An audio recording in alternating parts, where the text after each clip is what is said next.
In this tutorial, we're going to take a look at conflict. This is the thing that moves every story forward. If you have no conflict, you have no drama, and you really don't have a story. At the beginning of The Exorcist, if the priest said, "All right, you pesky demon, hit the road," and then the demon just left, there would be no story. Or if the wicked queen in Snow White was totally cool with someone else being the fairest of them all, then there would be no story. Stories move forward because of conflict. The most important kind of conflict is the opposition that the protagonist faces in achieving their objective. If this source of conflict is weak, then the whole movie becomes weak. Because of this, most movies have an antagonist. An antagonist is a person that stands diametrically opposed to the protagonist. They have mutually exclusive objectives. If the protagonist wins, the antagonist loses, and vice versa. This is probably most obvious in big superhero movies like Spider-Man or Superman, where there's a definite bad guy that has hatched some plan that the hero has to stop or whatever. But antagonists don't have to be villains necessarily. In most romantic comedies, for example, the antagonist is just the other person. In Silver Linings Playbook, for example, Bradley Cooper's character wanted more than anything to get back together with his ex-wife. That was his objective as the protagonist of that film. And the relationship he had with Jennifer Lawrence's character, Tiffany, completely got in the way of that. Tiffany was the antagonist, even though their relationship became one of my favorite on-screen romances of all time. In The Wizard of Oz, Dorothy is the protagonist, of course, and her objective is to get back home. Which is the way back to Kansas? Who stands in opposition to her? It seems like it's the Wicked Witch. She's super evil and even totally looks like the classic antagonist, but it's not her. Dorothy's only going after the Wicked Witch and her broomstick and stuff because of the errand the Wizard of Oz sent her on. Silence! Killing the Wicked Witch was technically an unnecessary distraction in getting back to Kansas, which is Dorothy's objective. So the wizard is actually the one standing in the way of the protagonist achieving her objective. So even though he's much more kind than the witch and ends up giving Dorothy what she ultimately wants, the Wizard of Oz is actually the antagonist of that film. If your story does call for actual bad guys, you also want to make sure that your villains are real people. We'll talk more about this when we look at humanity later in this series, but your characters should do things that people genuinely do. Bad people don't think they're bad people. In real life, people that steal stuff, or worse, honestly feel like they're good people and that their actions are justified. Adolf Hitler genuinely thought he was doing great things for Germany. Likewise, Norman Bates was really just trying to reconnect with his mother and get redemption for her murder. Other villains like Dracula and Jaws, well, they're just really hungry, you know? Or villains might be motivated by pain that they've experienced. Jane Hudson from Whatever Happened to Baby Jane, or even Michael Myers from the Halloween series.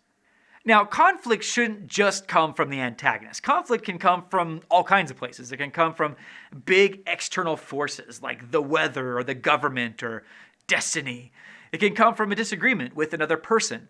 It can come from a tragedy like when Nemo's mom died in Finding Nemo. Coral? If a protagonist is uncomfortable or wants something that they can't have or has to deliver bad news, these are forms of conflict and make for great entertainment. Life has a lot of conflict, so we love to see how other people deal with it in all its forms. In the TV show Breaking Bad, there's an interesting source of tension between the two main characters, Walt and Jesse. I mean, we're rooting for these guys. We want them to be friends, but even when they weren't in direct conflict with each other, they weren't ever buddies, and we wanted them to be buddies. So sometimes conflict doesn't have to come from the situation the characters are in, but in the experience that the audience wants to see happen. This might also be the case in a romance where the characters haven't met yet, but we know they're going to, and we just have to wait for it. Because conflict is important, writers will often add extra conflict into a scene. If two people need to have an expositional scene where maybe there's not that much conflict between them, they might meet at a park where there are lots of dogs barking, or in a cafe with a terrible waiter. And if those are too obvious, sometimes directors will put sirens in the background or something, whatever, just to add urgency and a little bit of tension to the scene. Because if you don't have tension, your story will fall flat. In The Assurance, conflict is one of the things that we really struggled with and really hurt the film, I think. The original version of the story just didn't have much conflict at all, and what it did have was way too subtle. Here's a scene from the original version of the story. Teani had promised Cordelia that they would go on a big journey. Cordelia didn't realize that she'd be going on this very scary journey alone, so it was like a vacation to her. And Teani was struggling to let Cordelia go for the benefit of her people. There's a lot of subtle conflict here because Cordelia didn't want to push her big sister too hard, and Teani doesn't want to disappoint Cordelia. Now, I like that scene, but when other people watched it, they felt it was really slow. So the tension didn't really work for them. Why didn't it work? Well, probably because a lot of this tension is in the subtext, and it isn't completely clear without knowing more details. So let's look at the antagonist of The Assurance. Cordelia is the protagonist, and the film is about her trying to figure out why Teani left her in the wilderness, and what role Teani plays in the salvation of her world. The biggest force of opposition actually comes from Teani. So Teani is the antagonist. Teani is the one that set in motion almost all of the major obstacles Cordelia struggles with through the story. But there were definitely other sources of conflict. The sickness was a source of conflict.